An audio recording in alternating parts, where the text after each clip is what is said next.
Hi there and welcome back to Shadowrun Returns. I'm Byron and we're still in the Redmond Barrens and the morgue, so to say. I really like the... oh, somebody's in the bag. I like the graphics, although I would love a higher amount of interaction with the environment. I mean, it's nice that we have like some text running here and a sign here, but I can't click anything here. That's... well, let's say there's room for improvement. The smell of death and decomposition wash over you, only slightly masked by the minty fresh fake fresh of industrial grade antiseptic.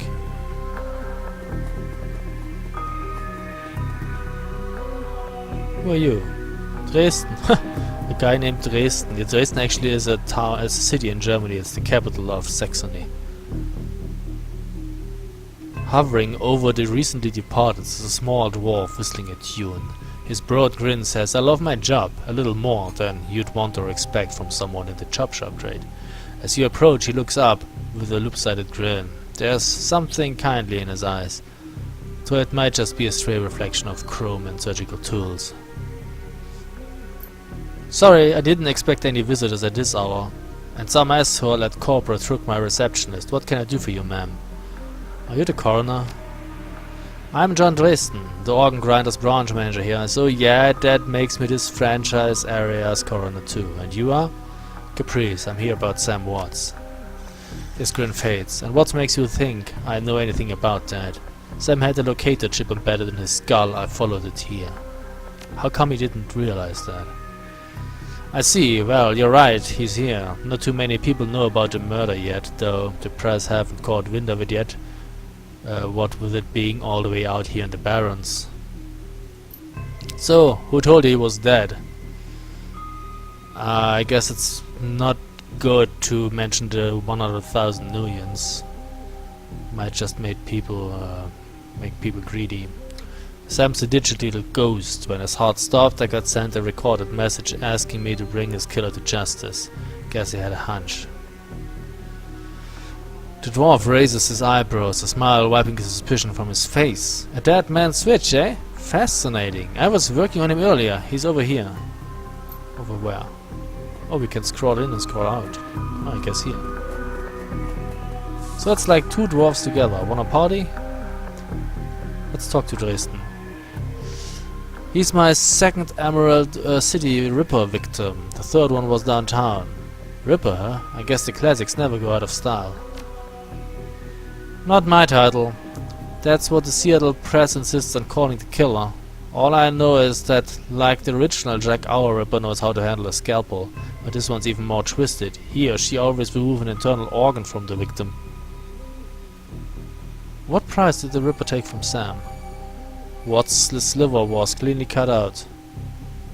"How about the other lucky contestants?" "The first victim's heart was missing and the third had the spleen removed." "Dresden, get out of here." "Who the fuck are you?" "McCluskey. I'm here about the new Ripper, Vic. Sam Watts." "So yeah, before we go, what can we do here?" "Basic medkit, not bad." Sam's body is half covered by a sterile surgical sheet, his face an ashen white, for the first time without a smirk on it. Below the chest there's a small, pencil-thin incision covered in dried blood.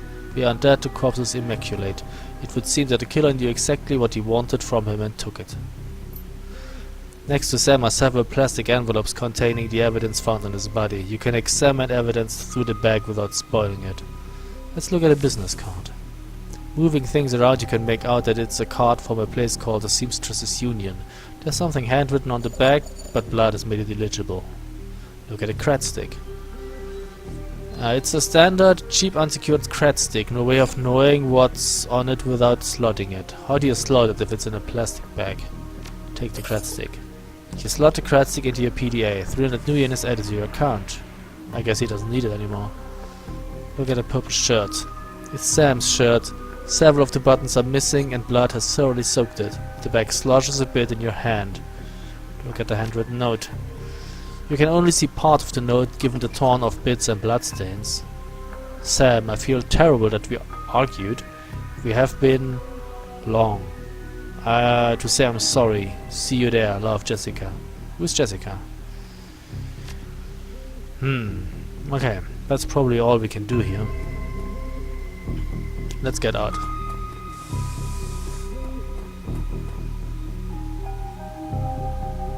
McCluskey. Towering over the diminutive coroner is a homicide detective right off central casting. If you ignore the tusk's pointed ears and the Neanderthal brow, you can smell his cheap aftershave from a mile away. So, this new Ripper Vic Watts. Name's familiar. Didn't his mother kill herself a while back? The coroner frowns. So he insisted at the time. He chortles. Come on, she offed herself. I had it on very good authority. Now let's go, Dresden. You give me something to work with here. This Ripper case is my ticket to a lieutenant's badge. I've already posted everything I know. The killer stuns the target with a combination of drugs and magic, then removes a single internal organ while they are still alive. The perpetrator is most likely right-handed, with a slim hand that knows its way around a scalpel, has a decent understanding of human and metahumaning, and anatomy too. I'm sorry. It's getting late.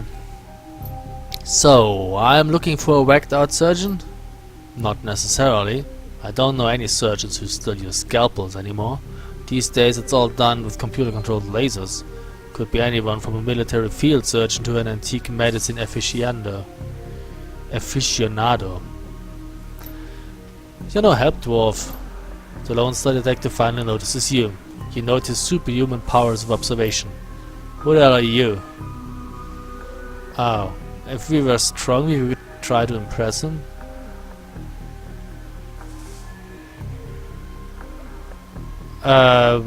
Well, telling him the truth is probably not helpful. Ticking him off is probably not helpful either. I don't see what I could get from that, so, well, I'm the nobody who didn't hear nothing. That's right, and if you ever do hear something, I'll knock it right off your head. He looks back at the dwarf. Dresden, get me more. I'm putting someone in a cell or a box this week and claiming my promotion. Oh, we shall see about that.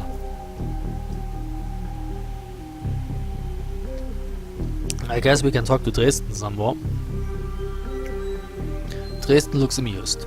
Do you always make friends that easily? Hey, I didn't antagonize him. I'm great at dinner parties too.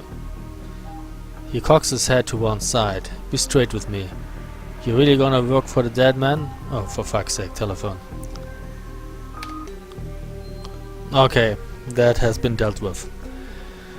So yeah, you really gonna work for a dead man? Sam was there when I needed him. I'm going to return the favor. Fascinating again. Detective McCluskey isn't interested in anything but Detective McCluskey. He'd convict his own mother, if it meant another 10 million a week in his paycheck. Plus, he's on the take. Dresden pauses, considering. You have honor, after a fashion. I try to honor the dead in my work, so we have that in common. What can I do to help you? On the take, who is paying to hold his leash? I don't know, but someone with some major pull has been looking out for McCluskey's career and wallet. What was that McCluskey said about Sam's mother? The official report is that she committed suicide a year ago. Aren't you the official in that sentence? My name's on the report, but my actual findings left some doubts. I can't say that it wasn't suicide, but there were unusual bruises on her upper arms and she didn't use her dominant hand to pull the trigger. I was told to drop it, so I dropped it.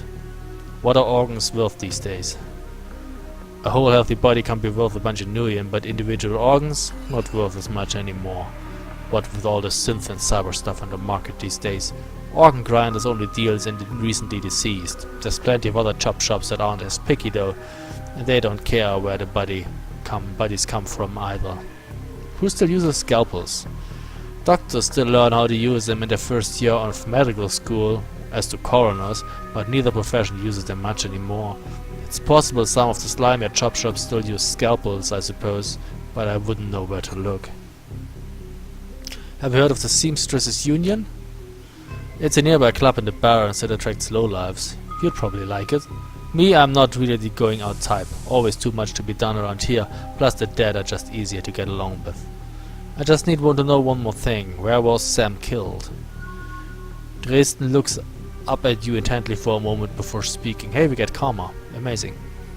You know, I might be able to do you one better. Why don't you poke around those body lockers in the back and see if you can find anything useful? Okay, then I'll go do that. Okay, here. Oh, wait, what's that too? What do we get here? A dog wagon basic trauma kit and basic med kit. So yeah, we don't have any mission items. This sort of is our quest log. We have 3 karma points that we could spend. Let's see.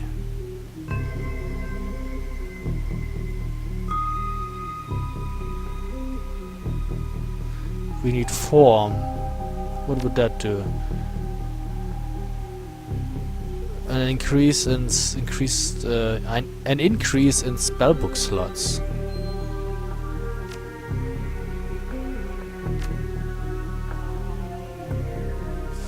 Ley lines. Okay.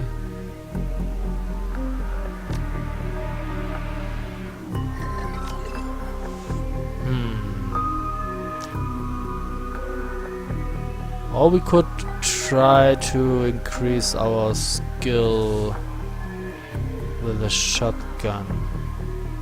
We have this one. We can't get that one unless we increase our ranged combat too.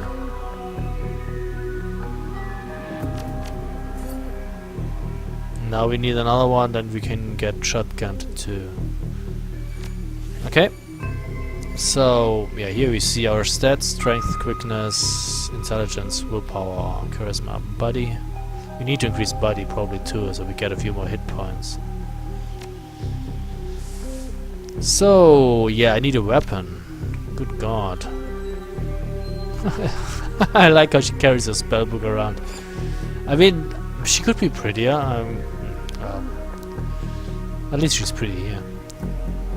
And those are where you save and load your game. Ah, and options here. I've, you know, reduced the speed to slow. Single click, double click. I think I want double click.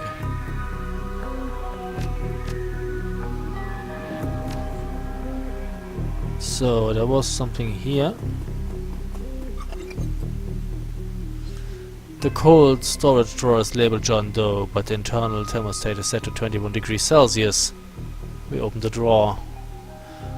The cold storage drawer opens to reveal the fully clothed body of a man, arms folded across his chest. In addition to sporting some of the brightest orange hair you've ever seen, the body seems to be in very good condition. Jake Armitage. Whoa, easy there! Yeah, he isn't dead. In one quick move, he jumps down from the drawer and stands before you. For someone who just woke up in a morgue locker, he seems unfazed and pretty well put together. You spot a data jack drilled into his temples and some shamanistic tattoos peeking above his collar. An interesting combination. Yeah, you probably know that I've let's played the Mega Drive version of Shadowrun. There's also a SNES version that actually happens to be much more popular than the Mega Drive version. And this Jake Armitage is the main character of that SNES version. And in that game, he also begins. The game begins in a morgue locker as well. He was attacked and is unconscious, and they think he's dead. And then he wakes up and scares a few coroners, and they run away. And this actually is a throwback to that game. This character and the way he actually enters the game, it's the same, like back in the day. And yeah, I mean, the Mega Drive game is really an RPG, and it's a much open world as much as it was possible back in the day. And like, you have to choose the archetypes, and if you are a mage character, and then you get cybernetic implants, your ability to cast spells would decrease, like it should be in a Shadowrun game. But The SNES game is more of an action-adventure than an RPG, really. I mean, you can be a master of everything in there. You can be a master sorcerer as well as have the best implants, and it's, you know, they really sacrifice a few things here from the background lore. But still, it's a good game. I never really played it that much, but if you have a SNES, try and get it. It's one of the best games for the SNES. I still prefer the Mega Drive version, but I've always been more of a Mega Drive kid than a Nintendo kid, I guess. Yeah, I've always been more than a Sega kid. Well, can't be helped. But, of course, mainly computer all the time. I was a PC gamer from the very start. I told John to wake me up at 6 in the morning. Is it 6 yet? It doesn't feel like 6. Sorry, I didn't expect you to be so alive. Yeah, Dresden thinks he's pretty funny. You're not the first person he's pulled this one on. He chuckles. Well, so much for a good night's sleep. On the plus side, I noticed you haven't killed me yet, so that's good. If you aren't after me, then what's your story? I'm looking into the death of Sam Watts. The coroner seems to think he can help me out. Sam, eh? Glad somebody cares. We used to drink together every now and then over at the Union. Decent enough guy, always in trouble over something or another though. Jake yells towards the other side of the room. John, is this lady cool? Yeah, she's on the level, working for Sam, believe it or not, some sort of dead man switch. I thought you could help her out, maybe even stop moping around the shop all day. Thanks for volunteering me. He pauses, might be sizing you up, but it's hard to tell behind those shades. Alright then, the name's Jake, and you are? Call me Caprice. Call me Ismail. No. Nice to meet you. Well, it sounds like you're taking a dive into the deep end here. John's right, I might be able to help you out. I was with Sam the other night, the night of the murder. Poor guy. He was hanging at the Seamstresses Union that night, tripped out and rowdy. I'd been laying low there for a few days after a bad run. Miss Kubota asked me to throw Sam out, so I did. But out in the alley some gangers got a jump on me. He winces. Damn, maybe I need some soy cap after all. John, could you grab me a cup? Get your own damn cup. My hands are dirty anyway. Now, what's wrong with this intestine? You hear a loud squelching sound as Dresden continues his work. Thanks, John. You're a real pal. Anyway, there's a big fat corp bounty on my head. Like I said, my last job didn't exactly go according to plan. Out in the alley, a few Halloweeners got the jump on us. Damn gangers thought they could turn a quick profit off of my head. Jack smiles, and you get the impression that didn't work out so well for the gangers. Sam stumbled off during the fight though, and that's the last I saw of him. Until he turned up here, dead on arrival. Reminds me of my last stay in this place. Great, so you don't know anything about his death. I know they found his body a block away from the Union, just lying there in broad daylight. That's the Barrens for you. Jake looks down, his expression masked by chrome and crimson glass. Shame though. Wish I'd been there if those slacking gangers hadn't come along. Tell you what, you look like you could handle yourself in a fight. I could use some backup to settle the score with the Halloweeners out there. Their leaders got the whole gang searching the Barrens for me. I need to get rid of that asshole. In return, I'll take you to the place Sam was murdered. It's not safe to hit the streets alone at night, trust me. Jake eyes you up and down, and maybe I'll throw in some decent supplies while we're at it. What do you say? It's nice to have someone watching your back out there, assuming you can trust them. I get it. Gotta be careful in this trade. I'm not one to go back on a deal though. John can vouch for me. Plus, you know where I'm hiding out, right? Doesn't leave me a lot of room to sell you out. What do you say? I don't work for free. I get paid in Nuyen, not tours. Guess I'd say the same in your shoes. Fine, there's a credit ticket 1000 Nuyen with your name on it. Help me dust those gangers and it's yours. Make it 1.5. Hard bargainer. Alright, 1.5 it is, but you'd better be worth it. I'm good for the fight if you're good for the money. Great, I've been hiding out here ever since that run-in with those Halloweeners. Whiny bunch of gangbangers, but this stretch of the Baron is their turf. Hell, I'm surprised you even made it into this morgue in one piece without packing some heat. Yeah, she's a maid, she doesn't really have to pack heat. But a gun would be nice. He yells over his shoulder, very funny, Jake, you can sleep at a dumpster tomorrow. So, you need a weapon? I'm good with a shotgun. Like the subtle approach, eh? Alright, try this cannon out. We get a street sweeper. So, ready for an evening out on the town? Just a minute, tell me some more about these gangers first. Well, they're one of the nasty gangs in town. Their symbol is a flaming jack-o'-lantern, and you wouldn't like their version of trick-or-treating very much. Around here they are led by a troll named John Paul. He's got all the Halloweeners in the Barrens looking for me. We take him out, maybe I can breathe a bit easier. Well, if you're buying. Hey, I've already provided the party favors. We can leave whenever you're ready. So wait, I got a gun. Jeannie's got a gun. Yep, okay, I have a shotgun. A makeshift homemade shotgun. Well, better than nothing. I guess. So I guess Cyberware is a no-go for us.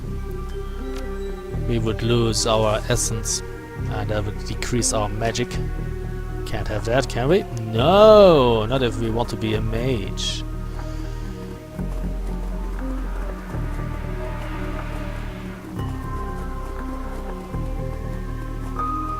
Head out in the Barrens? Sure.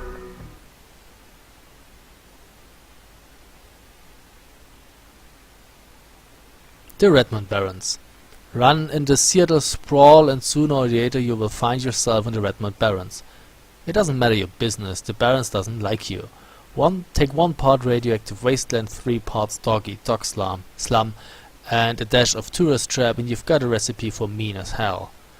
You leave the sanitized death and formaldehyde of organ grinders behind, entering the anarchy and desperation of the streets. Jake stops a moment to breathe deeply, filling his lung with motorcycle exhaust, radioactive dust, cordite and who knows what else. He exhales with an expression of wide contentment. The stench and crime tell him he's home. And the game auto-saved. Very nice. My stash is just around the corner.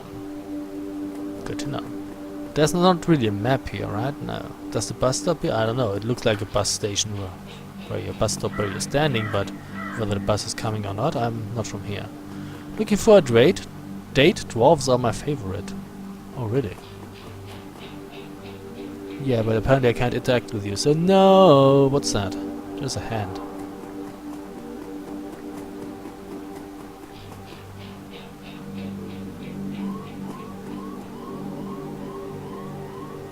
Hidden at a garbage-strewn alley is a high-tech safe with a Mac card reader in front of it. We open the safe with Jake's Mac card. With a smooth hiss, the safe opens to reveal a collection of gear that is a perfect match for your skills. You take the gear. Well, what a nice coincidence. What the fuck? Hand over the loot, bozos! Fuck off.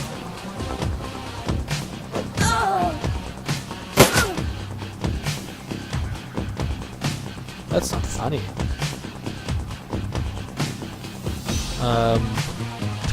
So Priest is already down to how many hit points? 18 of 30. So what do we have spell-wise?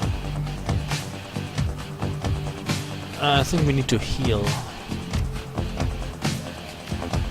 Wait, I don't have a heal spell? Ah shit, that was in the flashback. Why do I not have a heal spell anymore? That sucks.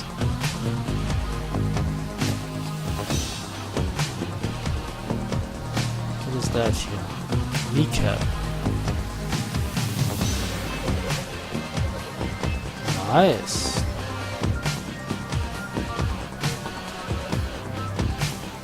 Use it. On him.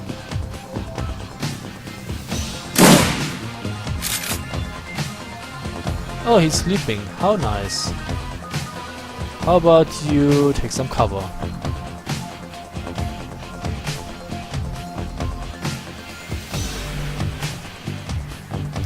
So, let's see.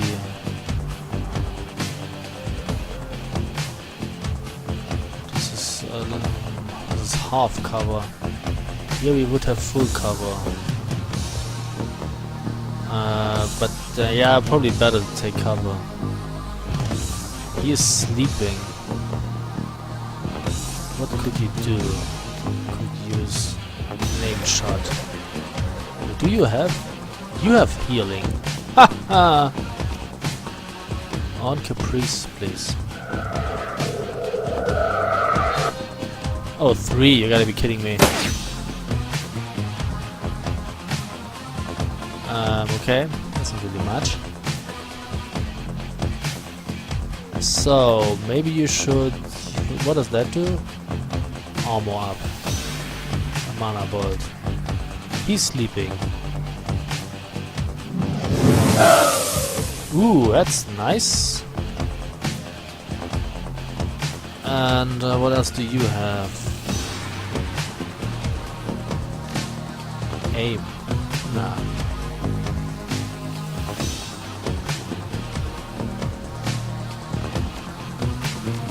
So, fireball on him. And he's out. Very nice. That guy is still sleeping. Let's end it. Oh, he's no longer sleeping. I thought, well, I wanted to end the turn so that we both can unload on him in the next turn. But apparently that didn't work. Can't cast again. This is bad. How about we kneecap you again? You seem to like that, right?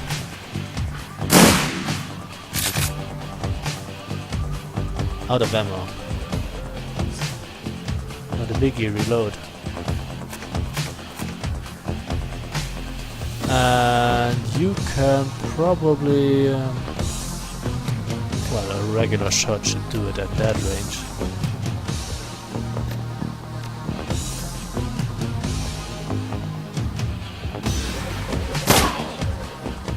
Dead. So, welcome to the Barrens. Guess I'll need to find a new spot to hide my gear. Yeah, good that dead drops are so hard to keep. He chuckles. Well, at least they were too dumb to break my mag lock. Now you've got your gear, let's go deal with those Halloweeners. Yeah, well, let's see.